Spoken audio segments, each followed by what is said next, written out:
नमस्कार, देवमाजावरती स्वागत आहे. आज आपल्याबरोबर कर्नल देशपांडे आहेत. नमस्कार काका. नमस्कार. दिस इज अ स्पेशल एपिसोड, कारण यावेळेला आपण शिवपुरीचे श्री गजानन महाराज यांच्याबद्दल थोडीशी माहिती घेणार आहोत काकांकडनं. मेन गोष्ट आहे की काका actually has spend time with him, तर त्यांच्याबद्दल, त्यांच्या गुरूंबद्दल आपण आज जाणून घेऊया. काका, ह्या एपिसोडमध्ये कसं तुम्हाला सांगतो की गुरु, सद्गुरू, गुरु शिष्य परंपरा आणि गुरुपौर्णिमेच्या अनुषंगाने तुम्ही गुरुंना कसे भेटला, गुरूंच्या बद्दल तुमचं कसा एक्सपिरियन्स होता, आणि मेन की गुरु भेटल्यानंतर तुमच्या आयुष्यात काय परिवर्तन झालं याच्याबद्दल आम्हाला जाणून घ्यायचं. मी कर्नल मदन देशपांडे. आर्मीमध्ये मी जवळजवळ 35 वर्ष नोकरी केली. I was in 2 wars, Pakistan, 65 operations right in Pakistan. Later in 71 I was in Poonch. Then I became a paratrooper. I was a 60 paramedical battalion. It's the most famous Indian Army unit. And later on I became a teacher in ophthalmology. And I was teaching in Army units, that is Delhi and Pune. I retired as a professor head department from AFMC Pune. And later on, as a founder member of H.V. Desai Eye Hospital, I had been examiner to various universities, including examiner to PhD at All India Institute, and had a good academic career. And my background, I am from Marathwada region. It's a small village, Uti, at Latur district. Marathi, you can switch over to Marathi. And then basically, we had a sort of in a house. My grandfather belonged to Warkari sort of sampradaya, and that continued. But I was not, I did not follow any sort of a formal rituals in the house, except that touching the feet. That was a custom in your house as you go out and come back. Like making a guru, having a guru, all those things was not sort of a neither desired, was not known. And being in the army, I don't know whether rightly or wrongly, we lived in that aura that we are on our own and nothing is needed. And by doing that, I used to have darshan of Sri Gajanan Maharaj Akkalkot. Whenever I went on leave at my father-in-law's place, because he used to come there. So I had darshan, and I used to feel something good. That's beyond that, I was not much interested. काका, तुमचा त्यांना भेटण्याचा पहिला अनुभव सांगा ना. I know how I first time I met was during the marriage of my wife's uncle with Mr. Parkhe's daughter. It was a huge marriage, big marriage, and that crowd, Maharashtra is they used to call him. He was there, so I just because there's a line, so I stood in a line, had a darshan, and quickly went away. I took that darshan because others were taking, more to impress others than myself. And why I'm telling you this, because I want to know how I got changed. Then in army, what happened, I was a workaholic. I used to work, and I developed anemia. Not because of work, but as a peculiar type of anemia in which the blood cells are killed, what they call hemolytic anemia. In those days, not much work has been done on this disease. And being a paratrooper, being that bravado, sense of bravado in me, workaholic, a teacher, as young, but as a teacher, doing good job, operating, new sort of a science there, retina and all those, nobody's doing it. Then suddenly I had a setback. I thought life is limited, or maybe, disabled. In that situation, one day Mr. Parkhe asked me to come with him. He had a factory in Gujarat, Songarh they call it. So I went with him, and he used to do Agnihotra evening, morning. So because I had been with him, he took me there. He was my host, he was my elder. To please him, I also started attending it. And I told him, look, it looks nice to me. I want to do it. But I didn't do it. मी आपल्याला हे ह्यासाठी सांगतोय की मनात कुठेतरी असेल कदाचित आपण तिकडं महाराजाच्याकडं जावं आणि हे आकलन होत नव्हतं आणि बाह्य रीतीनं माझ्यातला अहंकार म्हणा, आर्मीचा तो माज म्हणा, तो मला जाऊ देत नव्हता. म्हणून आज कुठलं तरी कारण सांगून तो मी अवॉइड करायचे. बाबा तिकडं जायला, अक्कलकोटला जायला किंवा अग्निहोत्र चालू करायला. आणि असं करता करता मग अशी एक वेळ आली की मला तो ॲनिमिया झाला. ॲनिमियाला त्याकडे तो हिमोलिटिक ॲनिमिया असल्यामुळं त्याला काही फारसा उपचार नव्हता. ॲज अ बेस्ट हँड्स आर्मीमध्ये इन्व्हेस्टिगेशन झाले, सगळे झाले आणि व्हेरी गुड ट्रीटमेंट. पण डिस्पाईट दॅट काही असं हे नव्हतं काही. सो एक सॉर्ट ऑफ एक मनामध्ये हे आलं की बाबा I got a disabled life और लिमिटेड लाईफ. आणि मग तरी पण आय शू वर्क. आणि मग अशा स्थितीमध्ये मग मी I to know every week I should go and check my blood available in the hospital. एक माणूस होता ना, म्हणजे असं त्याला काय म्हणायचं, पण क्रँकी म्हणा किंवा you lose your faith in your self, अशी परिस्थिती असताना मला ते माझ्या वडिलांना म्हणलं तुम्ही अग्निहोत्र करा. मी ते म्हणलं ते कट्टर वारकरी असल्यामुळं तेही करायला काही फारसे उत्सुक नव्हते. आम्ही म्हणलं त्याला पाद्यपूजा करू, महाराजाचं दर्शन घेऊ. गेलो आम्ही. अक्कलकोटला गेल्यानंतर काही जवळच्या लोकांनी त्यांना सांगितलं कशाला करताय, तो कमिटमेंट आहे वगैरे. मी म्हणलं असं करा, म्हणलं महाराजांना विचारा तुम्ही, आपण इथं आलो आहेत तर महाराजांना विचारू म्हणलं आपण. आणि अग्निहोत्र म्हणजे आम्ही माझे वडील ते कट्टर वारकरी असल्यामुळे ते इतर फारसं म्हणजे मानत नसत. आणि तरी नंतर मला सांगितलं काय झालं ते. आणि ते झाल्यानंतर म्हणजे आता मी सुरू करणार अग्निहोत्र म्हणले. ते महाराज दर्शन घ्यायला गेले आणि गेल्यानंतर ते ज्यावेळेस डोकं पायावर ठेवलं आणि वर पायावर त्यांना एकदम महाराजाच्या ऐवजी ज्ञानेश्वर माऊली दिसले. हा स्वतः माझ्या वडिलांनी सांगितलेला मला किस्सा आहे. याच्यामध्ये काही I take it as a truth. आणि मग त्यांना तो फेटा बांधलेला आहे, तो मोत्याचा तुरा आहे, जे काय दिसतं तसं. आणि मग त्याला एकदम आश्चर्य वाटलं आणि भास्य वाटलं त्यांना. पण पुन्हा ते दर्शन घेतलं, पुन्हा तसंच आहे. आणि त्यावेळेस हसत होते ते माऊली. मग त्यांच्या लक्षात आलं, पाहिलं तर महाराज दिसले तिथं. आणि महाराज म्हणाले की महाराज मला अग्निहोत्र चालू करायचं. महाराजांनी आशीर्वाद दिला, करा करा, आनंद आहे म्हणलं. ते बाहेर मग आम्ही दर्शन वगैरे घेतलं. म्हणजे मी काही कमिट केलं नाही तिथं महाराजांना, पण काहीतरी बदललं माझं. आणि महाराजांच्या पहिल्या दर्शनापासून एक प्रकारची ओढ असायची, तिथून हलू नये असं वाटायचं. म्हणजे असं नव्हतं की म्हणजे बाहेर काही कधी वाटायचं बोललो नाही कोणाला, पण एक ओढ होती अशी माझ्यावर. म्हणजे हे चालू आलं तरी चालू केलं नाही म्हणजे. आणि मग आल्यानंतर मला ते हेमोलिटिक ॲनिमिया झाला. त्यानंतर मग वाटल्यावर आपण अग्निहोत्र चालू करायला पाहिजे बरं का. हां. आणि मग ते चालू केलं. आणि first change I got was की जे आठवड्याला मी माझं ब्लड चेक करायचा, ते जो 3 महिने ब्लड चेक केलं नाही. आणि त्याने रिअलाइज यार असं कसं काय झालं. म्हणजे फिलिंग ऑफ सिक्युरिटी माझ्या मनात आली. आणि मग मग म्हणजे पूर्ण जे काय त्याला काय म्हणतात त्याला टोटली इन. मग I became all right. Nothing. लोकांनी म्हणजे ट्रीटमेंट नव्हती काहीच, पण within month or 2 I was all right. आणि तो मनातला तो हे होता जो संशयाचा काही दुसरं नवीन खाल्लं तर ॲनिमिया होईल, तो सगळं निघून गेला बघा. आणि as comfortable, as bold, as as energetic, as like before.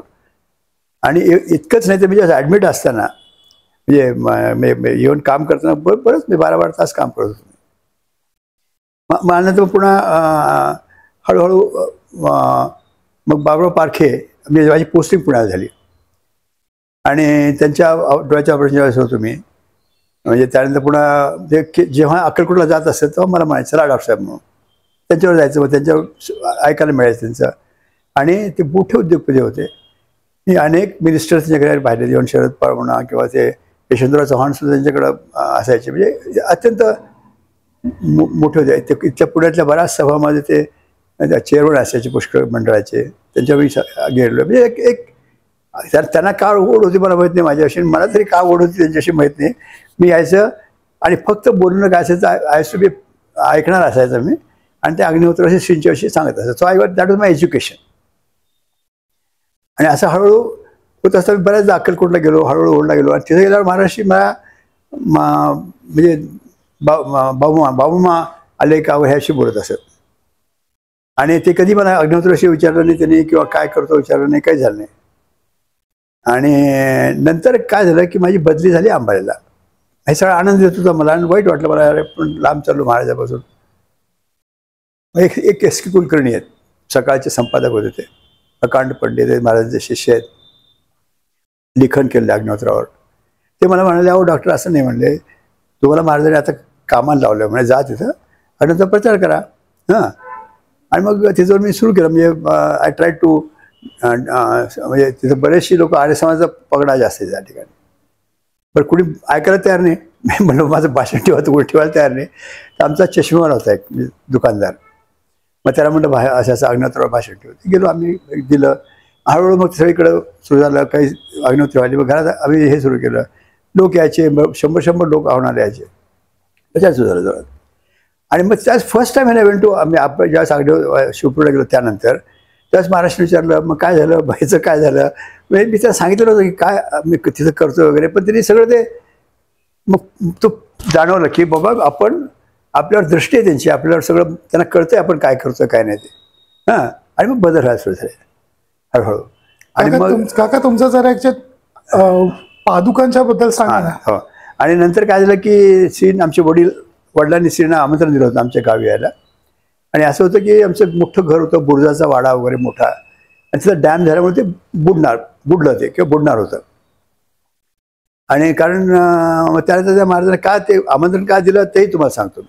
त्यांना एक स्वप्न पडलं माझ्या वडिलांना. स्वप्न असं पडलं की महाराष्ट्री आणि त्याच्या पत्नी आल्या आहेत, आम्ही आईसाहेब म्हणतो त्यांना, आल्या होत्या. आणि त्या खेडेगावच्या आमच्या घरात गेल्या. त्या महाराज गाडीतच बसले. आणि त्या गेल्या त्यांनी काय केलं की तिथे देवाऱ्यात देव होते, सगळे गाठोड्यात बांधले, आणि त्या गेल्या बाहेर. वडिलांना वाटलं आपल्या घरातले देव घेऊन गेले, काय प्रॉब्लेम, काय झालं. आणि नंतर त्यांना असं दिसलं की एका मारणावर महाराष्ट्री बसलेत, आणि तिथं त्यांनी त्या देव आणून ठेवले आईसाहेबांनी. मग ही थॉट प्रॉब्ली महाराज तिथं आपल्या त्या नव्या घरात येणार आहेत. पण ते गेले, त्यांना आमंत्रण दिलं. महाराज त्यांना हो म्हणाले. आणि आम्हाला वाटलं कदाचित मला सांगितलं बोला महाराज आपले खेडेगावात कशाने दिलं बोललं, इतकं गावच तिथं नाही आहे, काहीच नाही आहे. एनिवे ते सुट्ट्या आल्यानंतर आम्ही पारख्यांच्या सगळीकडे गेलो. महाराज आले होते, पाया पडून बाहेर होते. म्हणले महाराष्ट्री तुमच्याकडे येणार आहेत गावी.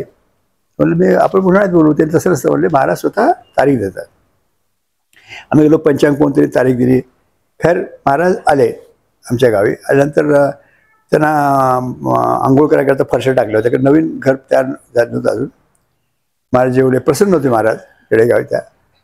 आणि त्यांनी एक पांडुरंगाची मूर्ती स्थापन केली माझ्या मोठ्या भावाच्या हातून. आणि ते आंघोळ केल्यानंतर म्हणजे महाराष्ट्रीत हे जेवण करत होते. त्यानंतर मग पारखेसाहेब मला बोलावलं. तो गुंडाचार त्याच्यावर पाणी टाकत होता फरशा पुष्कळसं. गुंडावर थांब म्हणले. मला दाखवलं महाराजांनी प्रसाद दिला म्हणले, पादुका तुम्हाला दिल्यात फरशा. आमच्या खेडेगाव कुणीच राहत नव्हतं. मग मी त्या उस्मानाबादला लिहून ठेवून दिल्या माझ्या मेहण्याकडे. आणि मग मी अंबाल्यात असल्यामुळं मला काही 1-2 वर्ष काहीतरी येणं झालं नाही म्हणा, किंवा काही झालं नाही. त्यातली तरी 1-2 वर्ष आपलं घर बांधलं त्यावेळेस पायात टाकला त्याच्या. आणि मला ते एक ओढ लागली की महाराजांनी आपल्याला पादुका दिल्या, आपण काही त्याचं हे केलं नाही. आणि मग एकदा सुट्टीवर गेल्यानंतर डायरेक्ट मी बायको वडले आपण ह्याला जवळ नाही, डायरेक्ट जायचो अंबाल्यावर. मी सरळ ह्याला गेलो. आणि काय त्याच्या आधी काय झालं की मला माहीत नाही पादुका कशा मिळतात, कसं देतात, काय करावं, काही माहीत नाही मला. म्हटलं पण पादुका घ्यायच्या आणि महाराजांना हात लावतील असं वाटलं मला. कारण ह्या मार्गात मी नाहीच माहीतच नाही ना.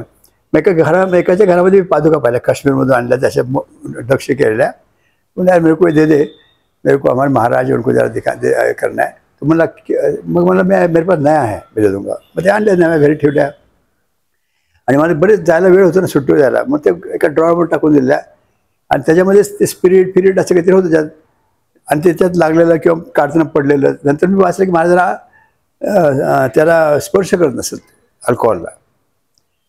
कारण घटना अशी की भगवान परशुराम आणि दत्तात्रेयाने 1941च्या आधी 1941 त्यांना ते दोघं आले आणि दत्तात्रेयाने त्यांना ते असं तो मद्याचा प्याला असं समोर दिला. महाराष्ट्राने विचार केला की आपलं पूर्ण शरीराचा अणुरेणू हा श्रीमय आहे, हे कसं काय चालेल, म्हणून तो घेतला नाही त्याने. म्हणलं जर स्पर्श करत नाही त्याला तर आपल्याला तर कसं म्हणजे पाचवर कसं करत, म्हणून मी नका घेतलं. पण माझी मुलीनं 6 वर्षाची होती. आम्ही अक्कलकोटला गेलो, तिथं मग पादुकाचा तिने काय आणि बाबा मी पादुका आणल्यात म्हणजे, म्हणून आपण आणणार नव्हतो म्हणजे. Then I got a clue किंवा आपण महाराजांना मागू. मी आईसाहेबांना मागितलं आधी, कारण मी त्यांचं ऑपरेशन केलं होतं आईसाहेबांचं डोळ्याचं. त्यामुळं आपण म्हणलं बाबा त्याला रिकमेंडेशन करून त्यावेळेला नाही आपण महाराजांना मागावं म्हणजे. आपण ते देतात किंवा नाही देतात त्यांचे आहे. आणि मग आम्ही गेलो माझ्याकडं, माझ्या बायकोला म्हटलं तू माग मी माग असं करता आम्ही आत गेलो महाराजांना. कारण काय व्हायचं, महाराजांसमोर गेलं की आपलं एक परमात्मा तत्व कसं असतं, एक तर ते अट्रॅक्ट करतं आणि दुसरं तिथं गेल्यानंतर त्याच्या समोर मन अत्यंत हे होतं, त्याला अमनस्क जे मनच नाही असं होऊन जातं की मागण्याची इच्छा होत नाही, काहीच होत नाही. तिथं पाया पडलो, म्हणलं आपली सेवा हो हो म्हणले महाराज. आणि आम्ही मग त्यांच्याबरोबरच वापस शिवपूरला आलो. 1985ची घटना आहे आणि हनुमान जयंतीचा दिवस होता तो. आणि त्यानंतर त्या दिवशी मग आम्ही आल्यानंतर आमचे पादुका समोर ठेवलं, त्यांच्याकडे आम्हाला बोलावलं, तिथे आपले चरण ठेवले आणि उसळल्या त्या आणि आमच्या डोक्यात ठेवल्या त्यांची. आणि मी माझी बायको मुलगा मुलगी आणि हिच्या पदरात दिल्या आणि आम्हाला उभे करून आलं बायकोनं आम्हाला सगळ्याला. तरी मग आश्वासकपूर्वक सांगितलं, एक अमोघ आशीर्वाद दिला की आम्ही तुमच्या जवळचा आहोत बरं, 2दा होणार आहेत. आणि ती परिस्थिती आम्हाला वेळोवेळी आत्तापर्यंत आलेली आयुष्यामध्ये की आपल्याशी सन्निहित आहेत, आपल्या जवळ आहेत. म्हणजे हे शब्द नव्हते, हे सत्य होते, हे आम्हाला आजही कळतं. आणि त्यानंतर 1 वर्षाने मला उपासना मिळाली महाराजांकडून. त्यापूर्वी मला ते असं सगळं हे. आणि हळूहळू मग मला प्रचाराचं काम थोडं सांगितलं मला. मी तिथं दिल्लीत होतो आणि दिल्लीला एक मानवधर्म समाज म्हणून एक समाज होता. तर त्या महाराजांना काय होतं की ते गुजरलाल नंदा भेटले होते त्याला. ते काही काळ 2दा प्राईम मिनिस्टर होते त्याच्यामध्ये ते. आणि त्यांची इच्छा होती की तिकडं काहीतरी दिल्लीला कार्य हो मोठं असं. आणि मला म्हणलं तुम्ही जा आपण पहावण्यामध्ये. आणि मग तुम्ही गेलो आणि तिथे एक जयपूरचे एक शर्माजी म्हणून होते. माझा मुलगा गोपाल शर्मा हे आता आज मिनिस्टर जे चीफ मिनिस्टर होते राजस्थानचे गेलोट, तो त्या काळी त्या खुलीवर पडलेला असायचा. आम्ही गेलो त्या मग आम्ही तिथं त्या लोकांना अग्निहोत्र सांगितलं. आणि त्यांचे एक फार मोठे विद्वान ज्यांनी वेदावर पुस्तकं लिहिली असे एक प्रोफेसर होते. आणि ते म्हणले आम्ही त्यांना बोलू, तुम्ही सांगा. त्यांना पटलं तर आम्ही करू म्हणले. बोलवा जरा. तर मी गेलो ज्या दिवशी ते मी 5ला मांडलं होतं आणि 2 मिनटं वेळ होता अग्निहोत्राला. तर ते आले बसले. मी त्याचं बायोडा वाचलेलं होतं मी. तर म्हणले क्या कर रहे हो, मतलब अग्निहोत्र कर रहा हूँ, धोती क्यों नहीं पहनी. मतलब अभी समय हो गया, पहले अग्निहोत्र करते हैं उसके बाद आपसे सीखेंगे. म्हणून अग्निहोत्र केलं. मला त्या माणसाला आपण जर शिकवायला बसतो तो शिकणार नाही. मी म्हणलो आप तो प्रकांड विद्वान है, हम आपसे सीखते हैं. मतलब कुछ 1000 साल पहले यही सवाल पूछा गया था, लेकिन उल्टा था. बोले उसने पूछा धोती क्यों पहनी, मेरे का खाना क्यों नहीं पहनी. मतलब गुरुजी आचार बदलता है, शाश्वत नहीं बदलता. ते म्हणले तुम बदमाश हो, बताओ कैसा करना. आणि ते सुरू केलं. मग आता विद्वान माणसाचा प्रॉब्लेम काय असतो की ते वॉन्ट टू मॉडिफाय. मैं बोले ऐसा यार इसमें पकड़ने के लिए कुछ नहीं, तुम्हें कुंडी लगाता हूँ बोले उसको. मतलब ऐसा गुरुजी बोले एक कुंडी कान है उसके, यज्ञ कुंड की. आप विद्वान हैं, आप कान पकड़ सकते परमात्मा के, हम तो इसको परमात्मा मानते हैं, इसको मैं नहीं कर सकता. अच्छा असं आहे. तो जो पकडणे के लिए चाहिए. तो बोललो बाबा याचं पात्र वेदाने काय सांगितलंय, विराट पुरुष जो आहे पुरुषोत्तम सहस्रशीर्षा पुरुषा सहस्राक्ष सहस्रपास भूमिगुम अत्वतिष्ठ दशांगोळ. म्हणजे सगळं ब्रह्मांड व्यापून 10 बोटे उरलंय ते यज्ञकुंड आहे अग्निहोत्राचं. मग त्या परमात्मा स्वरूपाला कड्या लावून किंवा कान लावून, कान कशाला धरून, माझी माझी हिंमत नाही म्हटली कान पकडायची, तुमची हिंमत असेल लाव कान. त्याच्यासाठी अच्छा, कारण त्याच्यासाठी मी ऑब्झर्व केलं की जे विश्वा फाउंडेशन मधून मिळतं त्याला कुणालाही कोणत्या नसतं. नाही. आणि दुसरं कसं, एखाद्या विद्वान माणसाला असंच बोललं तर ते पटतं जरा, तशी फुजत घात बसायचं काही कारण नाही जरा. ते नाही ठीक आहे हळूहळू असं मग त्यांना ते पटलं, त्यामुळे ते ह्यांनी सुरू केलं ह्या लोकांनी. नंतर तुम्हाला गोपाळ शर्मा काय म्हणला, एकदा तो हाच होता आपला गेलोट वगैरे सगळं तिथं होते त्यावेळेस. मेरे को एक बात समझ में नहीं आ रही है, who are you, why am I listening to you, I started performing Agnihotra, who are you म्हणलं. मैं तुम्हाला म्हणलं आई एम नोबडी, मेरे घर मेरी वाइफ मेरी बात नहीं सुनती है तो आप क्यों सुनेंगे. मतलब मेरी मेरे पीछे जो शक्ति है वो आपको इन्फ्लुएंस कर रही है, मतलब वो ध्यान में रखो आप. जिसने बताया आपको बताने के लिए, आणि बिलीव मी, जे सोडे पदाधिकारी महाराजांना सांगितलं मला पदाधिकारी आपलं अग्निहोत्र करतात का पाहावं म्हणले, मला सगळ्यांनी चालू केलं. तसंच ते बिजाराजी शिंद्या, मग त्यांचे मला सांगितलं आपण जावं म्हणलं, त्यांना पहा म्हणले करतील का. मग गेलो मी त्यांच्याकडं, ते अपॉइंटमेंट मिळाली, बोललो एक दिवशी, आणि मग तिने बोलवलं मला अमक्या वेळ दिली. मग त्याचं मोठं हे दिलेलं लेखाविहार म्हणून त्यांचं मोठं ते, पण ते सरदार आंग्रे म्हणून त्यांचे हे होते सेक्रेटरी म्हणा किंवा हे होते सरदार आंग्रे. मग त्यांनी त्यांची अपॉइंटमेंट घेऊन गेलो मी. त्या आल्या, मग स्वतःच्या महाराजांची विचारपूस केली सगळी, तर माहिती होतं. आणि मग स्वतः त्यांनी गंगाजल लावले, म्हणजे काही जरूरत नाही म्हणजे मॅडम कुछ इसका जरूरत इशीच आहे. हायली एज्युकेटेड चेस्ट इंग्लिश बोलतात त्या, पण अगदी साध्या. त्या जमिनीवर बसल्या, आम्ही बसलो. मग त्यांनी ती गंगाजल लावून जमीन साफ केली. म्हणजे मुझे चाहिए, म्हणजे ठीक आप करिए. मग अग्निहोत्र शिकवलं त्याला, आणि त्या इतक्या इम्प्रेस झाल्या की मग नंतर फोन केला तिने मला, बहुत मजा आ रहा है म्हणजे, और कुछ है की म्हणजे, और कुछ जरूरत नाही, इतना ही करिए आप. तर हे असं असे अनेक अनुभव आहेत. आणि एक असा आनंद, एक आणखी एक छान अनुभव सांगतो अग्निहोत्र प्रचाराचा. आम्ही एका ठिकाणी इचलकरंजी, तर मला घरोघर प्रचार करायला सांगितलं. थोडा रोष आला, म्हणलं यार आपण भाषण देणाऱ्या माणूसाला मला घरी घरी काय सांगितलं. एनिवे आम्ही प्रत्येक घरातून सांगतो. मग कुणी आम्हाला सरबत दिलं, कुणी ऐकून घेतलं, सगळं गेलं. एक मध्ये एक मुसलमानाचं दुकान होतं एक, मग त्याला आम्ही सांगितलं ये जो है आपको हमें बताया कि हर लोगों को बताओ कि 5 चीज़ आपको करना है. एक वजू करनी है, जो मूसा पैगंबर करते थे, वो आग में कुछ चीज़ डाल के वजू है. मतलब आप तो वजू करते जब आप जिस्म की वजू करते हैं, लेकिन अंदर की वजू करने के लिए ये बताया गया म्हणजे शुद्धता आतली करण्याकरता.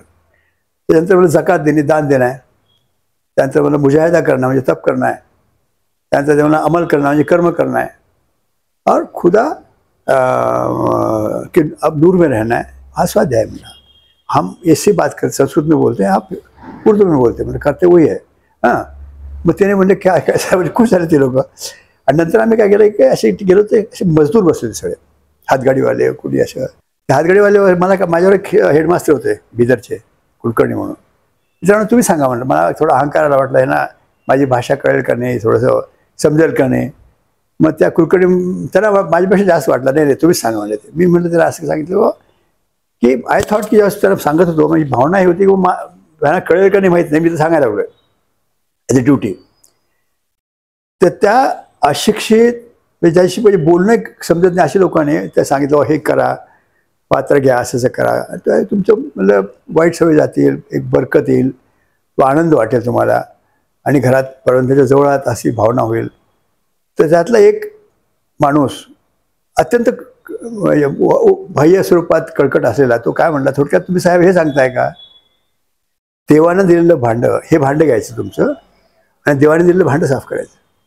म्हणजे अग्निहोत्राचं पात्र आणि देवाने दिलेलं पात्र साफ करायचं. म्हणजे अग्निहोत्राची फिलॉसॉफी मला एका तथाकथित अशिक्षित लोकांनी सांगितली, माणसाने सांगितली. Knowledge education you can have from university, knowledge you can have from street. प्रत्येक महाराज आणून दिला मला. मग त्यानंतर कधीही आपल्याला अहंकार नाही आला. कारण मी म्हटलं जर अग्निहोत्र सांगायचं असेल तर आधी तुम्ही अग्निहोत्र कशा राहणार आहात ही भावना मनात ठेवा आणि अहंकार निघून गेला. मग कधी आपण तो मनात आणला नाही. आता ही आणि महाराष्ट्रीचं अट्रॅक्शन होतं सगळ्या जगाला, पुष्कळ लोकांनी म्हणजे ते कोण होते त्याविषयी मी सांगायची हे नाही आहे. तर महाराजांचा स्वतःचा बोध करून दिला होता महाराजांना. आणि भगवान परशुरामाचे शिष्य, आणि भगवान परशुरामाने त्यांना 1900 साधारणपणे 38ला त्यावेळेस ते मठामध्ये गंधोगळत बसले होते. त्याचा एक मंत्र ऐकू आला. तो 32 अक्षर मंत्र होता. आणि एकदा ऐकल्यानंतर ते महाराज पुन्हा बाहेरून पाहिलं तर कुणीच नव्हतं. ते गुरुमंदिरात हे बाळापूर मठामध्ये. त्यानंतर पुन्हा दुसऱ्यांदा आवाज ऐकू आला की असा तो आवाज इतका विलक्षण होता, त्या असं वाटतं कुठेतरी विभूती आपल्याला मंत्र दीक्षा देते. आणि मग त्यांनी पाहिलं की गंगाधर महाराज त्यांचे आधीचे महाराज होते, ते बोलत आहेत का, तर ते शांत झोपलेले होते. आणि मग ही भावना किंवा कुठेतरी आपल्याला देते, मग ते घेतला तरी मंत्र ते म्हणत राहिले 1 महिन्याने. हे ते फेब्रुवारी 38ची गोष्ट आहे. मार्चमध्ये जरा तिथं गादीवर बसावं लागलं आपल्या अक्कलकोटची गादी स्वामी समर्थांची, दत्तात्रेय संप्रदाय. त्याचं मंत्र ते सगळं त्यांना दिलं. आणि त्याचं वय अवघं होतं 18 वर्ष त्यावेळेस. 20 वर्षाचं वय होतं. आणि मग पुढे 4 वर्षांनी 42ला एक असे आलेत, हे मठपती होते त्यावेळेस महाराज. आणि त्यांनी ओळख करून दिली, आमचे गोत्र जमदग्नी आहे, भगवान परशुराम स्वतः आले. आणि त्यांना त्यावेळेस त्रिपुरी मंत्राची दीक्षा दिली. 16 मंत्र अत्यंत गुप्त म्हणतात. त्याच्या जास्त सांगितलं जातं की राज्यम देयात शिरो देयात न देयात षोडशी, म्हणजे हे एक प्रेश म्हणजे कुण असं उच्चारले जात नाही, हा दिला जातो, म्हणजे एक शक्ती आहे. आणि हा जो क्रम आहे कृष्णशक्ती मंत्र आणि त्रिपुरी, याला श्रीविद्या म्हटलेलं आहे. आणि भगवान देणारे हे चिरंजीव अवतार भगवान परशुराम आहेत. विष्णू म्हणा स्वतः काय असं. आणि ही घटना आपलं जे हे आहे सुमेध हरतायन श्री शैल्य पर्वतावर भगवान परशुरामानेच त्याला दिली होती. आणि त्याविषयी ग्रंथ आहे. आणि मग लोक हे भगवान परशुरामाची आणि दत्तात्रय ह्याचा का बोध कसा व्हावा महाराजांना झालेला होता.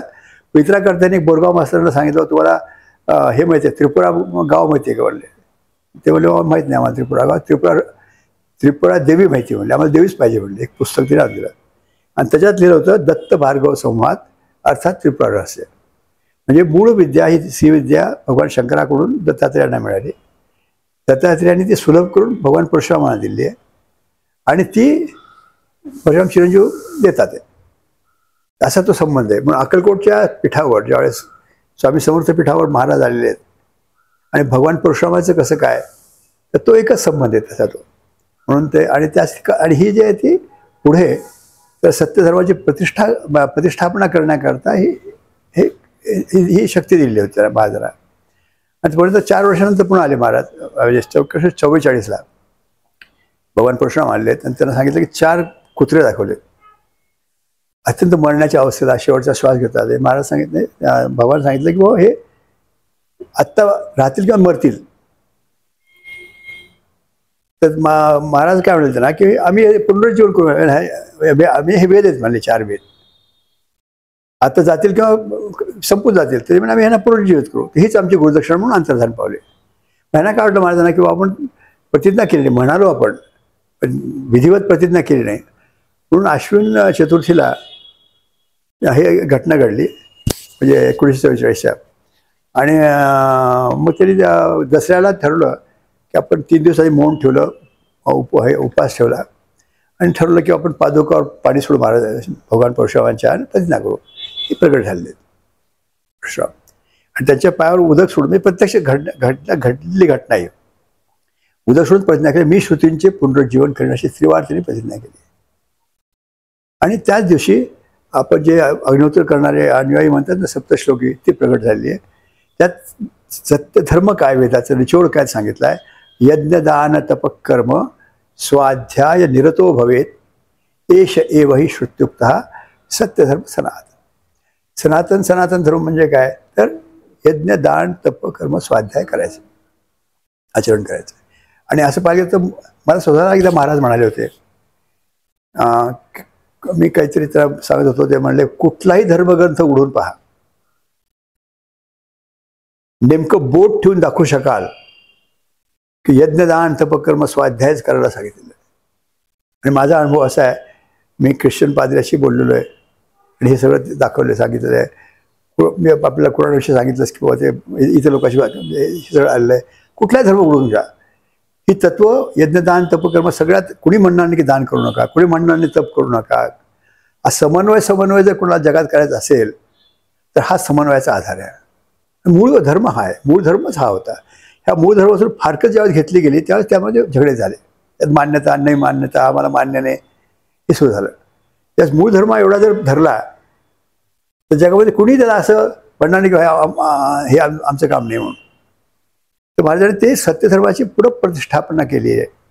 आपण म्हणजे वेदाची सुरुवातच मूळ अग्नी शब्द असतो. अग्नी मिळे पुरोहितम, अग्नीची उपासना करा तुम्ही पुढे जाल. आणि मूळ धर्म हा अग्निधर्म होता, तो देयाचा धर्म होता. आज आपण मागायचा धर्म हे करतो. आपण मागतोय, स्वप्नात मागतोय, जागृतीत मागतोय, दिन झाला आपण. आणि महाराज काय म्हणले की भगवानाचा शिष्य कधी दिन असू शकत नाही. हां, आणि स्वामी समर्थांनी सांगितलं की तुम्ही मूळ शोधा. ते शेवटी त्यांना काय म्हणले, मुळाकडे जा. ते मुळं म्हणजे वाडवडले जे रस्त्याने गेले तिकडे जा. आणि तरी काय केलं होतं की त्याच्या समाधीच्या आधी यज्ञ केला होता. शिवलिंगावर अशा गौऱ्या रचल्या गायच्या, तूप टाकलं, सगळे घाबरू लोक आले. ते काय करता म्हणले, मी होम करतोय म्हणले. दाखवून दिलं किंवा शेवटी काय करायचं विचारलं, तुम्ही काय करायचं, स्वामी काय करणार, तुम्ही कधी उठणार म्हणजे उजळल्यावर उठेन, पंढरी उजळल्यावर. म्हणजे जागोजाग ज्यावेळेस अग्निहोत्र होतील त्यावेळेस मी उठेन. तर सगळं ते असं ते हेच आहे. अच्छा, दत्तात्रेयाचं सुद्धा असं आहे की आपण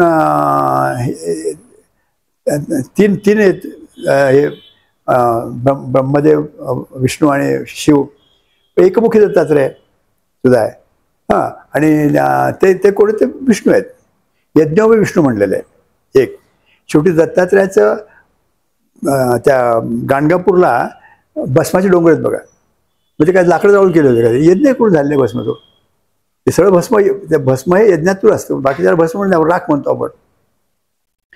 आणि कर्नाटकामध्ये वगैरे जी आरती आहे दत्तात्रेयाची, ती दत्तात्रेय अग्निहोत्र प्रेमा म्हणलेलं आहे त्यांना. मूळ त्यांचं कार्यच हे होतं, वेदांचंच कार्य होतं. पण जनसमाजामध्ये ज्यावेळेस पर्यायी उपासना चालू झाल्या त्या अशा दिल्या गेल्या सगळ्या. कारण हे आपल्या सगळ्या पर्यायी उपासनेनुसार अग्नीचे हे बघा, आपण शंकरावर हे टाकतो म्हणतात तेच ना, अग्निस्तोम, वायुस्तोम, सूर्यस्तोम. तूच अग्नी आहेस, तू सूर्य सगळं म्हणायचं. तुपाच्या ऐवजी पाणी टाकायचं. ते फायर आहे आणि खालचं तेच थंडील आहे. त्या सगळ्या कुठल्या उपासना घ्या आपल्या. दुसरंच काय, आपली कुठल्याही देवताची पूजा करतो घरात आपण. ते लोक आपण लोक काय होतात किंवा नवी काय आम्हाला नको, आमच्या घरामध्ये नवं काही नको, आमच्या बाळवडिलाचं चालू आहे तेच करायचं आम्हाला. आज हे जरी असलं त्यावर पूजा करतो, नैवेद्य दाखवतो, आरत्या करतो 4-5. आणि शेवटी आपल्या पूर्वाचार्यांनी आपल्या ध्यानात यावं म्हणून काय ठेवलं आहे, अक्षता, तांदूळ जे आपण अग्निहोत्रात टाकतो. तर त्या अक्षता हातात घेऊन म्हणतो की आपण यज्ञेन यज्ञमयंत देवा स्थान धर्म. आणि म्हणजे यज्ञ हा माझा प्रथम धर्म होता.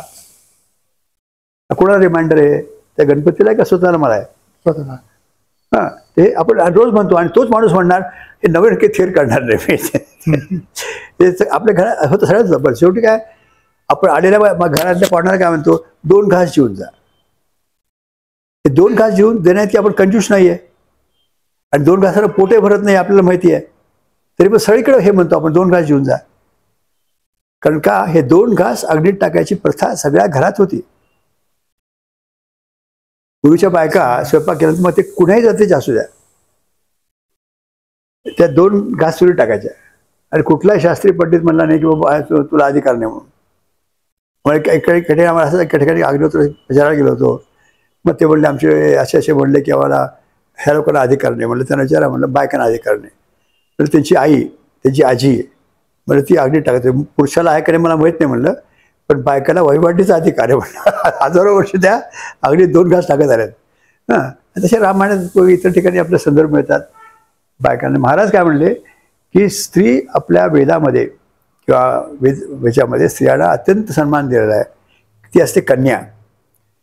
कम म्हणजे ब्रह्म, आणि कन्याचा अर्थ तो ब्रह्मापर्यंत जिहून जाते ती कन्या. मग तिला कसा अधिकार नसेल? म्हणून एक वचन आहे, पुरा कल्पितो नारीणाम मोंजी बंधन विष्यती. पूर्वीच्या काळी कन्यांचे विवाह म्हणजे मोंजी बंधन व्हायचे, त्याला काहीतरी अधिकार होता, यज्ञ करण्याचा अधिकार होता. आता हात लावायचा नाही, यज्ञ करण्याचा अनेक रेफरन्स मिळते आपल्याला. नंतर त्या होतात पत्नी. पत्नी शब्दाचा अर्थ जो कलोक केला की डोक्यावर बसणारी किंवा काय करत तसं नसता.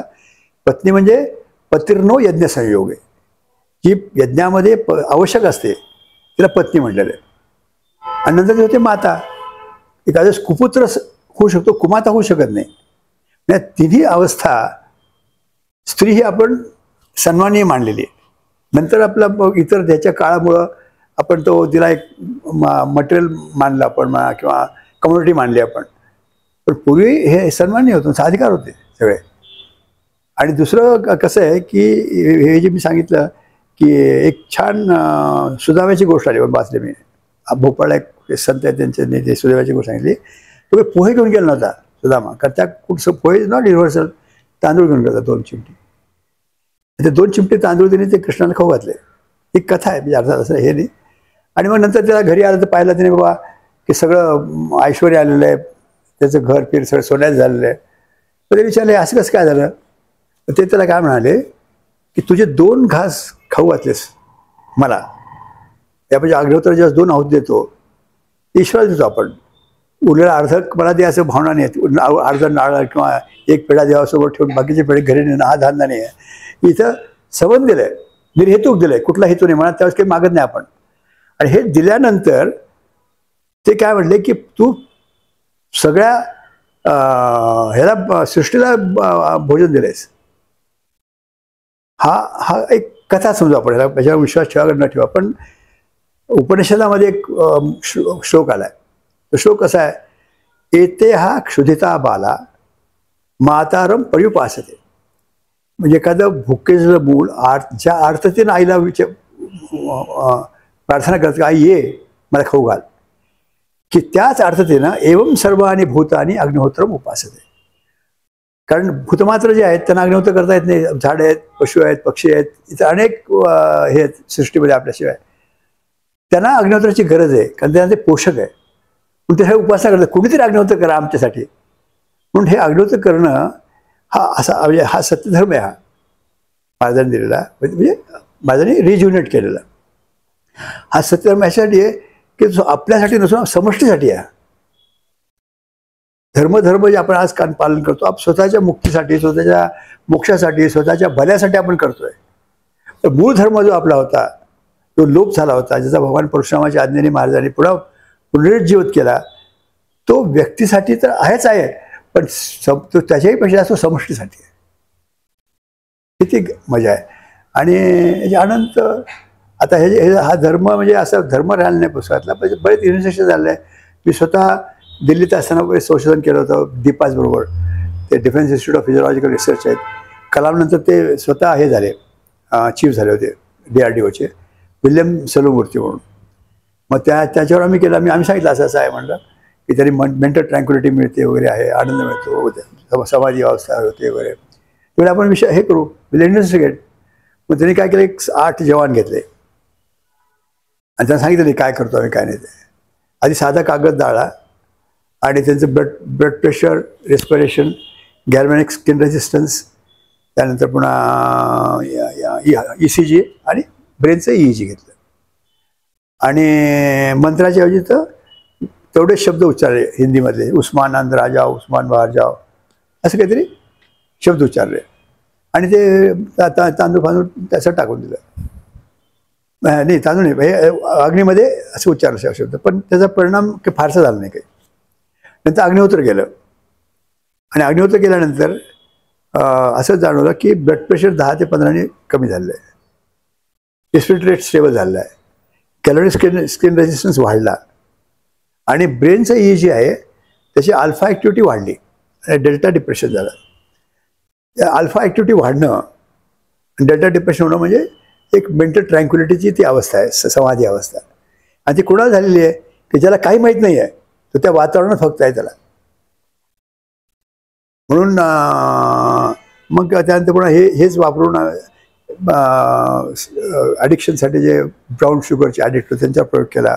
म्हणजे खडकी हॉस्पिटलमध्ये अल्कोहॉलिक्सवर प्रयोग केला. त्यानंतर जंतूवर प्रयोग केला. मोंडकर होते ते, डॉक्टर मोंडकर, झोपडपट्टीमध्ये वगैरे सोनी आणि हे दाखवून केलं आहे. आणि जवळजवळ कॉलनी विदाऊट अग्निहोत्राच्या 400-500 कॉलनी होत्या, त्या रिड्यूस टू 1 or 2 कॉलनीज. निर्जंतुकरण झालेलं आहे. आणि तेही पुन्हा आमच्याकडे एकदा असंच आम्ही सांगितलं, एक जैन ग्रस्त बसले होते. म्हणजे आम्हाला मान्य नाही म्हणले, की मारत असेल अग्निहोत्राचे जंतू मारत असेल आम्हाला मान्य म्हणलं. हे मग मी जाऊन विचारलं त्या आमच्या पॅथॉलॉजिस्ट होते राव म्हणून, ते पुन्हा ते रिपीट केलं होतं. ते म्हणले ॲक्टिव्हिटी बॅक्टेरियोस्टॅटिक आहे, बॅक्टेरियोसायडल नाही आहे. म्हणजे तिथे सूक्ष्म प्रमाणामध्ये वेदात हिंसा नाही आहे बघा. हां, आणि तिथं ती बॅक्टेरियोस्टॅटिक म्हणजे काय, की त्याचं आयुष्य आहे बॅक्टेरियाचं, ते शब्द की नाही जात. मग कोणाचं आयुष्य 1 क्षणाचं असतं, कोणाचं 5 मिनिटाचं असतं, कोणाचं 1-2 आवरचं असतं, डिपेंड्स. त्यानंतर तो पुन्हा प्रोड्यूस करत नाही, म्हणजे तो रोग आटोक्यात येतो. म्हणून महाराष्ट्राने पहिल्यांदा गजानन महाराजांनी पूर्वी सोमयागामध्ये बळी देत असत. आणि ते मुळात कसं होतं, की जो यजमान आहे त्याने अमनस्क अवस्था प्राप्त करून घ्यावी, आणि म्हणून मन आहे ते आपलं मारायचं. ढोळ भाषेमध्ये म्हणजे मन कशाला मारा, आपण त्याच्याऐवजी आणखी किती मारू म्हणून ते लोक बकरं पिकरं काय अशी गाय पाय, आणि त्याच्याही हे करून लोक पशु नरबळीपर्यंत गेलं हे सगळं. म्हणून ते बुधावतारामध्ये बंद झालं. आणि पण पुन्हा शुद्ध स्वरूपात चालू झालं होतं. महाराजांनी ते त्यांचे 50 वर्ष ज्यावेळेस झाले, 60 वर्ष, त्यावेळेस हे सोमयाग करायला ठरवलं. 50 वर्षाच्या वेळेस तर ते गेले महाराजाकडं लोक करायचं. तर महाराज म्हणले आम्हाला हिंसा मान्य नाही. तर इथले मग ब्राह्मण म्हणले की बाबा आम्ही हिंसा करत नाही, आम्ही पिठाचं पशु करून तुम्हाला पिठाचं पशु करणं आणि हिंसा करणं दोन्ही एकच आहे, हेतू तोच आहे ना, हेही मान्य नाही. म्हणजे वेदाला हिंसा मान्य नाही. आणि मग एक दक्षिणेतले ब्राह्मण आले, विश्वनाथ शास्त्री शौत्री म्हणून. ते म्हणजे आमच्या वाडवडिलांनी लिहून ठेवलं आहे, आम्हाला आज्ञा दिली तर आम्ही करू म्हणले. आणि पहिल्यांदा 1969ला शिवपुरीमध्ये सोमयाग झाला शुभळी न देता. नंतर मग कुणी देऊ शकलेलं नाही. माझं म्हणजे की शेवटचं हे झालं म्हणजे यज्ञातली हिंसा दूर करण्याचं कार्य त्यांच्या ह्याचं होतं, आणि पुन्हा सत्यधर्म प्रतिष्ठापित करण्याचं काम. काका 2 जण आहेत, त्यांचे फोटो बघितले, एक तर श्रीधर स्वामी आणि दुसरे आहे अक्कलकोटचे गजानन महाराज. ह्यांचे फोटो बघितले 50 वर्षानंतर तरी काहीतरी जाणवतं. बरं आहे. श्रीधर स्वामीचं असं आहे की रामदासाची आपण आठवण करून दिली. मुळात राम हा शब्द जो आहे त्याचा आपण ग्रहण केला पाहिजे. राम हा शब्द दाशरथी रामाचाच नव्हता. त्यापूर्वी परशुराम झाले होते, राव त्यांचं रामच होतं. हातात परशु म्हणून परशुराम म्हणलं गेलं, पण मूळ राम रामच आहे. त्याचं तेच नाव दाशरथी रामाला ठेवलं. हां, पुन्हा बलरामही राम आहेत. शिवाला शंकराला म्हटलं आहे की रामाचं ध्यान करतात ते, पण ते कुठले राम आहेत ते? हां, तर कारण ह्याच्या आपण हिस्ट्री पाहायला गेलं तर हायरार्की धरलं तर हे नंतर झालेले आहेत. तर ते राम या शब्दाचा असा, राम म्हणजे अग्नी, रम रम रम बीज. आणि दत्तात्रयाला म्हणतात की हे रम रम बीजचा साधना करणारे हे अग्नी, हे अग्निस्थान आहे हे रम रम. तर हे रम सूर्य, आणि हे तेजाची उपासना. राम शब्दामध्ये तेज अग्नी हा शब्द येतो. मग हा एक भाग. दुसरं रामदासांनी काय म्हणलंय, त्याची धुनी बघा. म्हणजे बाकीच्या साधूसारखी धुनी नाही आहे हे, आणि ते सकाळ संध्याकाळ करायचे. आणि रामदासाच्या श्लोकामध्ये त्याने काय म्हणले, जगी थोरला देव तो चोरला असे ते सांगितलं की बाबा सूर्यपासक होते ते. हां, आणि चाफळचं जे मंदिर आहे त्याला राममूर्ती म्हणतात ते त्याला वास्तविक पाहिलं तर त्याला 7 घोडे आहेत खाली, म्हणजे तो सारथी आहे. ती सूर्याची उपासना आहे. हातात कमळ आहेत, हातात कमळ घेतलेली मूर्ती नेहमी सूर्याची असते. ते लोक रामजी सांगतात ते, कारण रामदास स्वामींना स्वतः शिल्पकार होते, त्यांनी मूर्त्या घडवलेल्या आहेत. त्यांनी रामाची मूर्ती घडवू शकली असते, त्यांनी बसवली असते, पण ती मूर्ती तिथं ठेवलेली आहे. आणि त्याला राम म्हटलं गेलं. म्हणजे सूर्यच म्हणजे तेज, सूर्य म्हणजे अग्नी सूर्य, तेजच म्हणजे अग्नी. आणि त्यांच्या घरामध्ये पूर्वी अग्निहोत्र होतोच की त्यांच्याकडे. रामदासांनी, कारण तो काळ नव्हता, रामदासाचा काळ हा अत्यंत कठीण काळ होता धर्मासाठी. कारण हे इस्लामीकरण झालेलं होतं. कोणा धर्म उघडपणे कोणी करू शकत नव्हता. तर त्या काळामध्ये त्यांनी फक्त जिवंत ठेवलं रामदास स्वामींनी. मग याचा अर्थ असा नाही की रामदास जे असतील तर त्यांनी हे करायचं नाही. श्रीधर स्वामीचा आणि यांचा हे झालं म्हणजे संबंध आहे श्रीधर स्वामीचा, पारखे साहेबांचे वगैरे. आणि त्यांच्या काळात ते कारण टिल म्हणजे हे रिव्हील होईपर्यंत हे कुणी करायचं काय करायचं तो डिवाइन प्लॅन आहे सगळा. आणि तो महाराजांनी केला आहे. कारण जर्मन भाषेमध्ये एक पुस्तक लिहिलं आहे का महाराजाच्या शिष्याने, त्याचं नाव हे वर्नर मेट्झगर. जर्मनी भाषेत ते पुस्तक, त्यात तो पहिला माणूस आहे तरी म्हणलं की हे कल्की अवतार आहेत. कारण कल्की अवताराचं काम करायचं पुन्हा धर्माची प्रतिष्ठापना करणं. कारण ती बाबली that job was given to him. त्याच्या आधीचे झाले असते जे आहे तरी तो ठेवला, धर्म ठेवला. कारण it is easy to fall back. काका इवन आता तुमच्याशी बोलताना एक रिअलाइज झालं की गजानन महाराज आणखीन श्रीधर स्वामी हे दोन्ही समकालीनच होते. बरोबर. त्याकडे होतं ना. हां, गजानन महाराज समकालीन होते आणि बरेचसे आहेत समकालीन त्या काळी. आणि होतं कसं, कुणी मी जर म्हणलं ना हे पहा, कुणी घ्या तुम्ही. माझं काय सांगितलं, 5 पंचसाधन दिलं. पहिले अग्निहोत्र आहे, ते सगळ्यांनी करायचं किंवा शुद्धता सगळ्याला पाहिजे. आणि मी पाहिलं की जे उपासना करणारे लोक पाहिलेत मी, आमच्याकडे स्वामी म्हणून होते उपासना करणारे, अग्निहोत्र चालू केलं. मला म्हणाले की मला काय हाऊ डू यू फील. ते म्हणजे ते सी ऑफ डिफरन्स आहे. पहिले जे मी बसत होतो आणि मला जो वेळ लागायचा माझी ते काय अवस्था आहे ना यायला, तर now it is very easily it comes. त्याला काही माहीत नाही, अग्निहोत्र फारसं काही माहीत नाही अशाला. ती असे अनेक लोक पाहिलेत मी की there is a lot of difference Wien अग्निहोत्र ॲज जसं शुद्ध ब्राह्म मुहूर्ताला उठून करा म्हणतात. कसं करता, कारण त्याचं वातावरण शुद्ध आहे. ते जे शुद्ध वातावरण तुम्ही निर्माण करू शकलात घरात तर 24 तास तुम्हाला वातावरण शुद्ध आहे तुमचं. आणि ह्याला हा जो काळ आहे ना अग्निहोत्र करू की आपण प्रयत्न, तर हा जो काळ आहे त्याला हे म्हणलेलं आहे आपण संधिकाल आहे ना, त्याला तीर्थ म्हणतात. कारण का तीर्थ म्हणजे असं काही पाणी नाही आहे. तीर्थाचं जो पाणी कारण आपण घेतो म्हणून. थ्रू म्हणजे तरणे, sort of bridge where you are very near to the god किंवा त्याची शक्ती, परमात्मा शक्तीच्या अत्यंत जवळ आहात सूर्योदय सूर्यास्ताला. म्हणून त्या काळात आपण काय केलं आहे, माध्यम कुठलं वापरलं, अग्नी. याचं सुंदर उदाहरण जर घ्यायचं झालं तर ह्याचं आहे बघा, हनुमान, राम आणि तो सुग्रीव. हनुमान ह्यांना घेऊन राम लक्ष्मणाला घेऊन आले सूर्याकडं.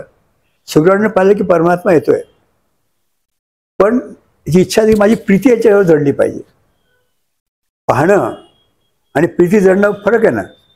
हां, तर त्यात तिने काय केलं, तर काय करावं लागेल, तो हनुमानाला विचारले तिने, बाबा माझी प्रीती जडण्यासारखं काहीतरी कर. मग त्यात ते तुळशीरामाने त्याचा प्रसंग येतो, पावक साखी देई प्रीत धडाई. अग्निसाक्षीनं प्रीत घडली. मग आधी आपलं कलोकली सुद्धा लग्न वगैरेमध्ये आपण ते अग्निसाक्षीच प्रीत घडतो ना. तर अग्नी हा नातं घट्ट करणार आहे म्हणून तो ब्रिज आहे. आणि then we know you can be very near to the god and will be म्हणून तो ती संधिकालात काही उपासना आहे. पण सायंटिफिक आहे. आजच्या काळात गेलं तर कुठेही बरेचसे याच्यावर प्रयोग झाले आहेत. आजही प्रयोग होतात आहेत. शेतीला चांगले आहेत, धान्याला चांगले आहे, माणसाच्या काय मेंटल ट्रँक्युलिटीसाठी चांगलं आहे, वैमनस्य दूर होण्यासाठी चांगलं आहे. Is a way of life. धर्म हा कधी स्वतः करता नव्हताच मुळात. हा आपण जे गल्लत करून ठेवले लोकांनी की माझ्याकरता मला मोक्ष मिळण्याकरता तो दिला आहे. या दिवशी तुम्ही त्या मार्गाला लागला त्याची भारत वेळी आम्ही तुम्हाला सरळ करून ठेवली त्याची. काका एक सांगा, तुम्ही ऍक्च्युअली महाराजांच्या बरोबर सान्निध्य तुम्हाला लाभलंय. इवन महाराजांच्या शेवटच्या क्षणी पण तुम्ही त्यांच्या बरोबर होता. हो. जरा महाराजांचं पर्सनॅलिटी जरा सांगा ना. महाराजांची पर्सनॅलिटी सांगणं मुश्किल आहे, कारण तुम्ही परमात्म्याचं वर्णन करू शकत नाहीत ना. तसं हे होतं. म्हणजे अनेक मोठ्या मोठ्या लोक आवडलो मी. मला नशिबानं आर्मीत असं अनुभव, पण मला ती भावना कधी निर्माण झाली नाही किंवा मी आय कॅन डिस्क्राईब देम. महाराजांचं कसं होतं एकतर की त्याच्याकडे त्यांच्या ज्या खोलीत गेलं की मन अमनस्क व्हायचं, सगळं विसरून जायचं. मग हे माग ते माग आपण हे माग, ती भावनाच शुद्र भावना यायची नाही. इथं पाय म्हणजे डोकं ठेवणं, कारण त्यांनी अर्थ सांगितलं की डोकं ठेवण्याचा अर्थ काय की आपल्या मनातले विचार त्या पायाजवळ टाकणे. त्याचा आपण पाया पडतो, आपण डोकं ठेवणं म्हणजे काय की ते आपल्या डोक्यातले विचार त्या पायाजवळ टाकणे. आणि हे कळत नव्हतं महाराजांच्या समोर, म्हणून त्यांना आम्ही परमात्मा म्हणतोय आम्ही. हां, अच्छा. त्यात दुसरं कसं की तेज होतं, अत्यंत तेज आणि अट्रॅक्शन. म्हणजे ओळखीचं असू दे, अनोळखी असू दे, एकदा महाराजाकडे गेला की त्याला अट्रॅक्शन असतं. मग कृष्णाचं असं कृष्णाचं आकर्षण करून घेणार होतं ना, तर महाराजांचं होतं आकर्षण करून घ्यायचे. म्हणजे घ्यायचे का आपण आकर्षणाला जात होतो माहीत नाही, पण हे झालं पर्सनॅलिटीचं. साधं राहायचे, कधीही तुम्ही त्यांना असं टेकून बसलेलं पाहिलं नाही. एक साधं स्टूल असायचं आणि असे ताट बसले असायचे. मागं पाठीला कधीही त्यांनी काही उशी घेतली नाही किंवा असं मागं काही ते लोक घेतात ना असं हे नेसायला 12 महिने एक पंचा, खाली एक पंचा आणि अंगावर एक पंचा, 2 वस्त्र. आणि मग शॉल कधी हिवाळा असेल तर, पण बाकी मग हे असं तपाचरण त्यांचं. आणि उठायचं 3:30ला उठायचे सकाळी. उठल्यानंतर त्यांचं ते मग पाणी वगैरे असेल ते मग तिसरं जाऊन आंघोळ वगैरे व्हायची. आणि मग त्यांचं स्वतःचं हे चालायचं पारायण वगैरे. मग अग्नोत्तराच्या वेळेस ते हे करून मग मंत्र म्हणायचे, मग बाहेर लोक म्हणायचे, मग त्यानंतर पुन्हा चालू सगळे. मी पाहिलं महाराजांना 6-6 तास लोक दर्शन घेतात. कधी जसं की खाजवलं नाही, डोकं खाजवलं नाही, किंवा लोक करतात ना असं की इकडं काय हे होतं, काही नाही, तटस्थ बसलं लागतं. आणि एवढ्या गर्दीत सुद्धा तर त्यांचा एखादा भक्त आला ना तर आपल्या हाताने उचलून त्यांना ते द्यायचे. एवढं म्हणजे पाहत असत त्या किंवा कोण आहेत, काही गरज होती पाहिजे त्यांना, पण ते बरोबर आशीर्वाद देईल, त्यांना विचारतील, बोलतील. हां, आणि मोजकच असायचं, पण ते असं हृदयात असं मला स्वतः अनुभव असा आला. माझं ज्या वेळेस बोलले ते दुरून कुठून तरी आवाज येत होता. असं वाटतं जेव्हा कुठून तरी लांबून आवाज येतो हा, आणि हा मी ऐकत नाही, माझ्या हृदयातच घुसतोय हा. म्हणजे कानांना ऐकत होतं माझं, जेव्हा इथं जात होतं सगळं. महाराज जे काय सांगायचे ते चालताना इतकं झपझप चालायचे की असे आपण ते बसले असायचे. फारसं कधी एक्सरसाइज करताना वगैरे पाहिलं नाही कोणी त्यांना. हां, आणि झपझप चालायचे अगदी. दुसरं कसं की पायात ते काही घालत असत. आणि उन्हाळ्यात वगैरे फरशी तापायची सगळी. शिवपुरी म्हणजे काय ते सोलापूर वगैरे गरम आहे सगळं, पण त्याच्या फरशीहून ते असं झालं की जसं की चालण्यात चालतात. माझा अनुभव, एकदा मी त्यांच्यावर गेलो होतो याला भोपाळला, आणि तिथं सोमयाग चालू होता. ते जे कुटीत राहत होते महाराज, आणि तिथून ते येण्याची जागा लांब होती. मग ते 12 वाजता किंवा 11 वाजता ते जायचे त्या यज्ञस्थळाकडे. आम्ही असं म्हणजे अक्षरशः आम्हाला पाय पडून आम्ही नाचायचं. आणि महाराज असे झाले की संत चालले, सगळे चालण्यात चालले ते. हां, आणि एवढं करू नये, कधीही तरी पायात हे घातलं नाही, आपल्या खडाव, चप्पल असं कधी वापरलं नाही कधी. आणि असं रफ सगळ्याचं चाललं. आणि त्यांचे पाय इतके मृदू होते, मला स्वतःला मला अनुभव आहे. एकदा मला त्यांचे पाय पुसायचं आहे झालं, म्हणजे हे झालं तर लहान जन्मलेलं बालक असतं ना तेवढे मऊ होते तर पाय त्यांचे. आय नेव्हर सीन अडल्टचे पाय एवढे जर असे मुलायम असतात, शक्यच नाही कधी. आणि ते तसेच असलं तरी मला त्यांचे असे पाय रगडायचा चान्स मिळाला होता. तर असे जे मसल्स होते त्यांचे इतके अशा स्ट्रॉंग होते. हे असतात ना म्हणजे एक्सरसाइज करणारा, हे तेवढ्या स्ट्रॉंग अशा मसल्स होते त्यांच्या. आणि अत्यंत म्हणजे त्या फुलासारख्या पेक्षा मऊ अगदी त्याचे हे चढ होते. ते झालं त्यांचं. पुन्हा त्यांच्या चेहऱ्याकडे हे वाटायचं. एकदा मला प्रसंग आला की गुरुपौर्णिमा होती, आणि मी ते थांबलो होतो समोर त्या हॉल त्यांच्यापाशी. मग कुठे जाणं म्हणलं तिथं गर्दी आहे, डॉक्टर म्हणले तुम्ही तिकडे जावं, नाही गर्दीत थांबा. मी म्हणून इथं बरं घेऊन ते महाराज म्हणे असं हातात प्रसाद घ्यायचे. इतका प्रसाद असायचा तो, आपण इथं उजवं भरून जायची आपली, म्हणजे हे भरायचं आपलं इतकं, ते असं टाकायचं. मग गेलो मी, आणि नंतर मला महाराजांसमोर बसायचो. आलो मी दुपारी, आणि कोणते त्यांचे जुने भक्त आले. मग त्यांना ते आज जायचं होतं, थोडंसं पॅरालिसिस होतं, म्हणून त्यांना खुर्चीत उचलून चालतो. मी एक धरलं त्याला, कुठच्याच आतमध्ये जायचं काही कारण पाहिजे ना, म्हणून गेलो मी, थांबलो. आणि महाराजांनी पाहिलं, ते असे डोळे पूर्ण उडून पाहिलं, असं वाटलं की मला एक अमृताचा समुद्र असतो ना असा, असं पूर्ण भरला काठोकाठ. आणि ते इतकं त्या फिलिंग की महाराज असं म्हणजे ते डोळे नाही आहेत, प्रचंड असं एकदम म्हणजे करुणा काय म्हणतात त्याला, अमृत भरले त्यात असं म्हणजे. आणि देन यू कुड नॉट सी ते फॉर लॉंग टाईम. असं एकदम हे व्हायचं म्हणजे इतकं प्रेम असायचं त्यांचं महाराजांचं, भयानक भयानक प्रेम. म्हणजे आम्ही आमच्या आईबाबापेक्षा जास्त प्रेम तिथं अनुभवलं. ते काय आईसाहेब काय, आईसाहेबांचे भरपूर प्रेम होतं, जसं प्रेम कुणीच केलं नाही. म्हणजे त्याची आईसाहेबांची मेमरी सुद्धा कम्प्युटर मेमरी होती. काहीतरी त्यांना आम्ही प्रॉब्लेम सांगायचा की आमका तो नातेवाईक असा आहे तसा आहे, ते विचारायचे काय कळू कसं आहे. आणि नंतर वर्षभराने आम्ही ज्यावेळेस आलो की विचारले ते काय त्याचं काय झालं. आता आम्हीच विसरून गेलं असायचं, पण ते माणूस विचारायच्या, ते त्याला सगळं माहीत असायचं कोण काय. म्हणजे इट इज ऑसम म्हणजे हे. आणि काही कुठल्याही अपेक्षा नाही कधी, काही नाही. आणि महाराजांचा जो आशीर्वाद जे द्यायचा ना त्यांनी, म्हणजे 2-4दा आपण अनुभव डोक्यावरून हात फिरलेला वगैरे, तर इतकं हे होतं की आजही तो फिलिंग आहे, आजही ती फिलिंग आहे. आपण आयुष्यामध्ये आता मग कुणाचं काय हात फिरत डोक्यावर खायची गरज नाही मला. आणि तुम्ही म्हणल्यासारखं शेवटी सुद्धा होतो मी म्हणजे ते. आणि असं ते मला कळतं असे श्वास त्यांचा चालू होता, पण ते नेहमी सोहळ्यात असायचं ना, त्यामुळं शिवाकने तो ओरडला पाडला, अरे डॉक्टर देखो क्या डॉक्टर हो क्या हो. मी आपलं गाडी पाहिली, हे होतं फिवल होती. आणि तरी दिल्ली उपासना म्हणत होतो मी. आणि कारण मागे एक असा प्रश्न आला होता की माझ्याला किती चक्कर येत होते. मग कोणाचं वाटलं डॉक्टरला दाखवू म्हणले. मला कोणते त्यांच्या जावेने सांगितलं होतं माझ्या जरा पहा म्हणले, त्याला चक्कर येते वगैरे. हां, मी गेलो, पाया पडलो. आणि त्याला म्हटलं बाबा असं आधी म्हटलं आपण आपल्या शरीरावर कृपा करा म्हटलं. ठीक करा म्हटलं. मला नाही वाटलं बाबा त्याला कळलं डॉक्टरची गरज आहे. आणि ते महाराज म्हणाले की बाबा आम्हाला कसं आहे की हे डॉक्टर लोक आमच्या काही कामाचे नाहीत म्हणले, हे आमचे फक्त ते आमच्याच पाया पडतात म्हणले. कारण डॉक्टर म्हणजे ऑपरेशनच्या आधी आमचं पाया पडतो, मग ऑपरेशन करतो. म्हणजे हे सगळं त्याला माहिती होतं, सांगायची गरज होती. तसं शेवटी सुद्धा मी म्हणलो बाबा आपण कृपा करावी. आणि महाराज बसले असं हे आसन घालून, आणि बस त्यांनी काही नाही, काही कुठलं काय आवाज नाही, कोणाशी हे नाही, शांतपणे असं बसून प्राणाल होता, मी होतो आणि मनोहर पोद्दार, हे 3 लोक होता. का आम्ही आमच्यासाठी ठोकळे लोक का जे बोलावले माहीत नाही, पण होतो आम्ही. आणि मी आईसाहेबाच्या वेळेस होतो. काका, या तुम्ही जो दिवस सांगता त्याच्या 6 महिन्यानंतर मी अक्कलकोटला पहिल्यांदा गेलेलो शिवपुरीच्या आश्रमामध्ये. मला तिकडचे जे बीडीओ होते, कारण ते वडिलांचे कलिग होते, तर त्यांनी ते सांगितलेलं की तिकडे कोणतरी सायंटिस्ट आलेला आहे आणि त्यांनी तिकडची एनर्जी लेवल चेक केली. प्लीज त्याच्याबद्दल सांगा, कारण खूप जणांना माहिती नाहीये.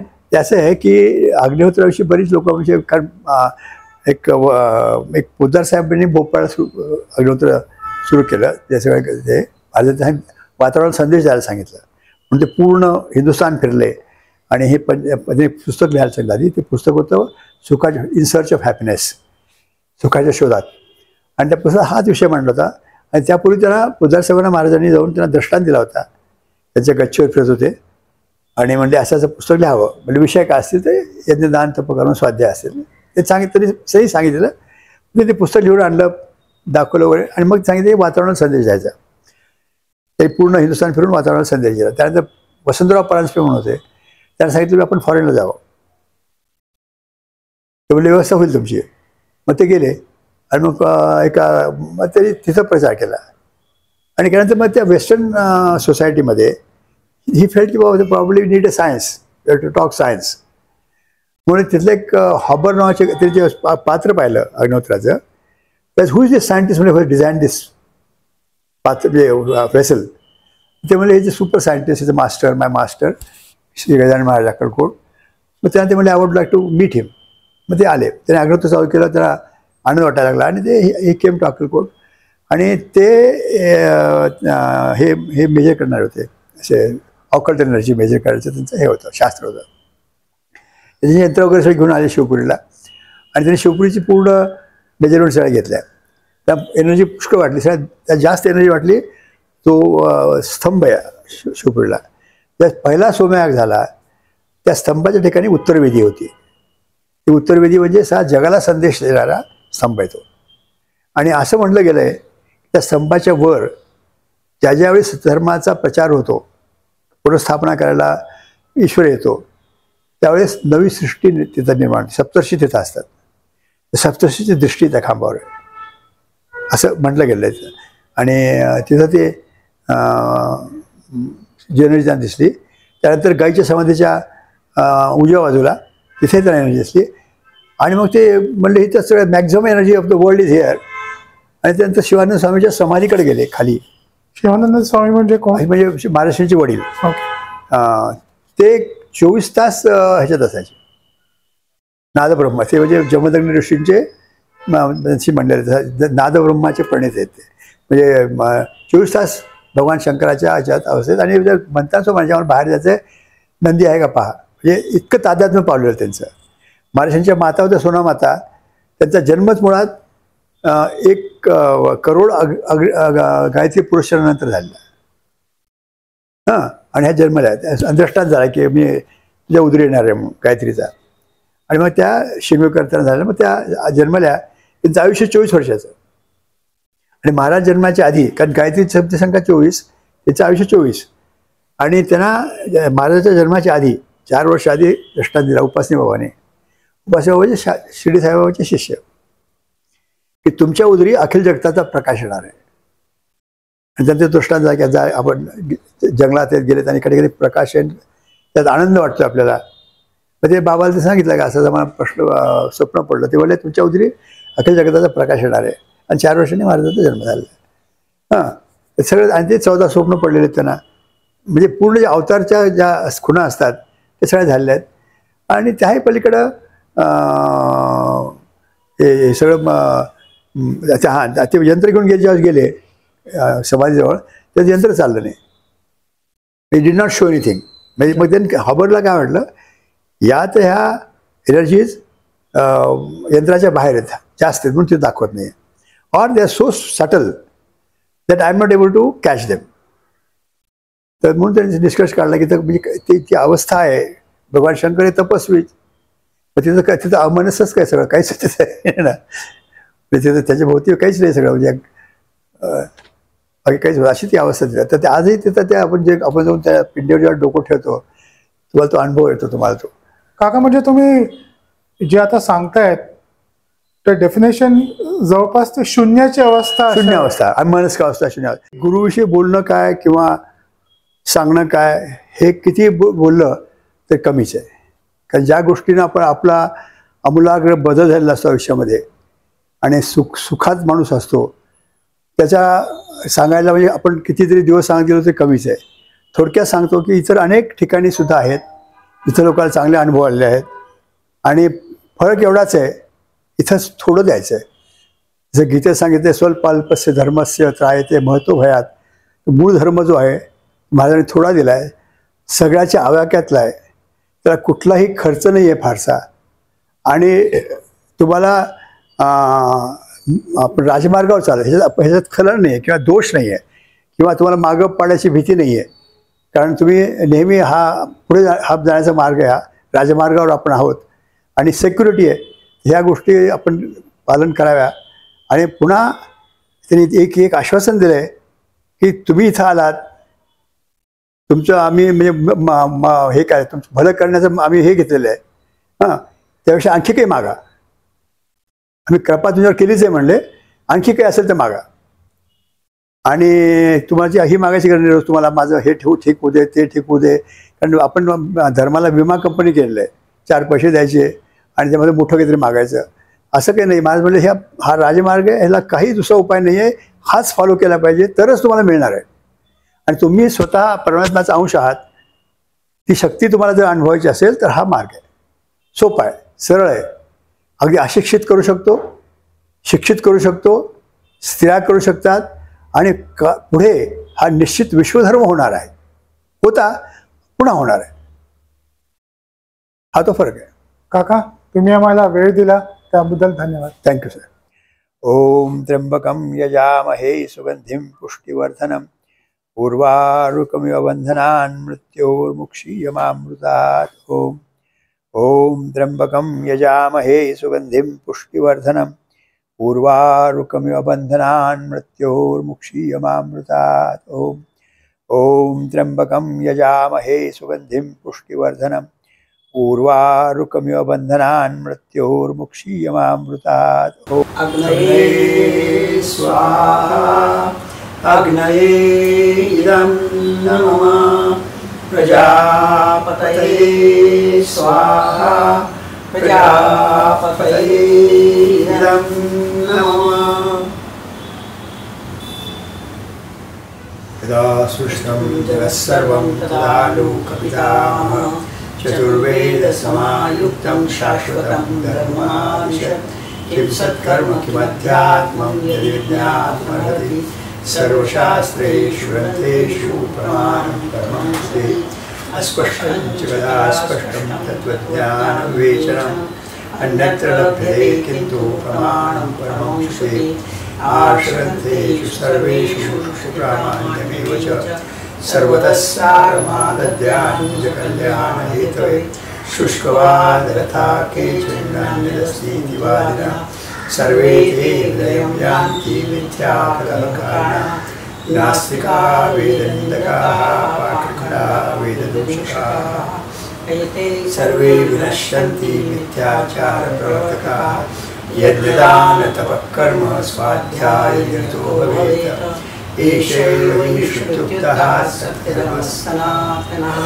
सत्यं शरणं गच्छामि सत्यधर्मं शरणं गच्छामि सत्यधर्मसंघं शरणं गच्छामि सत्यं शरणं गच्छामि सत्यधर्मं शरणं गच्छामि सत्यधर्मसंघं शरणं गच्छामि सत्यं शरणं गच्छामि सत्यधर्मं शरणं गच्छामि सत्यधर्मसंघं शरणं गच्छामि।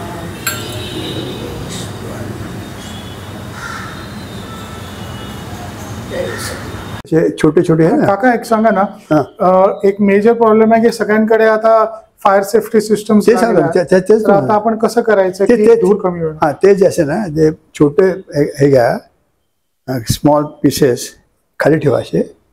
हां, आणि हा थिन केलेला पीस आहे हा, त्याला काय करायचं, सगळीकडून तूप ठेवायचं खालीवरी. हा म्हणजे कधी समजा फायरचं असेल, आपल्या आपण हॉटेलमध्ये जाऊन राहिलो बाबा, आपण अग्निहोत्र फायर करू शकत नाही आपण, तर मिनिमम धूर असताना म्हणजे काय म्हणायचं स्मोकलेस फायर निर्माण करायचा आणि त्यात थोड्या अवधी देऊन करायचं. म्हणजे is not a proper Agnihotra but is a all right, you can do this. हे असे तूप लावलं आहे, मध्ये 2-3 असे हे ठेवले छोटे छोटे.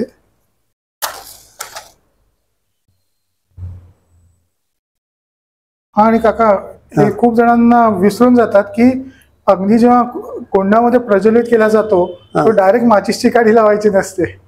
असं काय नाही, खूप ठिकाणी बघितलं लोक डायरेक्ट माचीसची काडी. असा कुठलाही नियम नाही आहे. हा, असा कुठलाही नियम नाही आहे. हा लोकांनी आपल्या प्रचलित धर्माशी त्याला जोडलंय.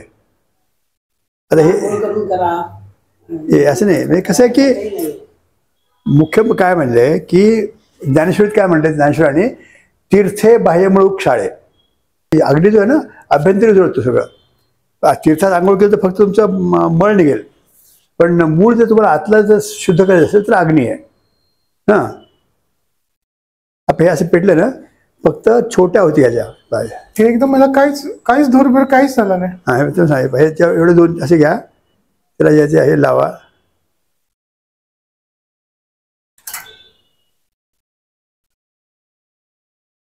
You can prepare.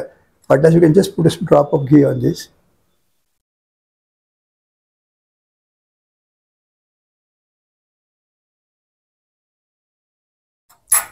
आणि हे छोटं देतो मी. हां, जस्ट हे जा.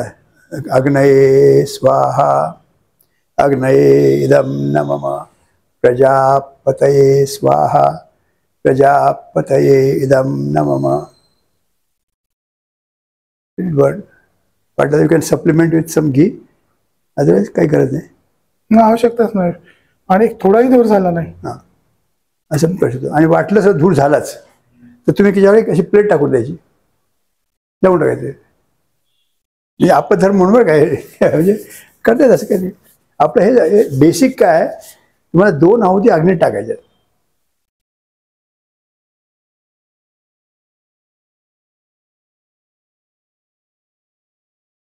अध्यात्मावर नवनवीन माहिती मिळवण्यासाठी देव माझा चॅनलला सबस्क्राईब करा. पोस्ट आवडल्यास लाईक करा, शेअर करा. कमेंटमध्ये श्री गुरुदेव दत्त लिहायला विसरू नका.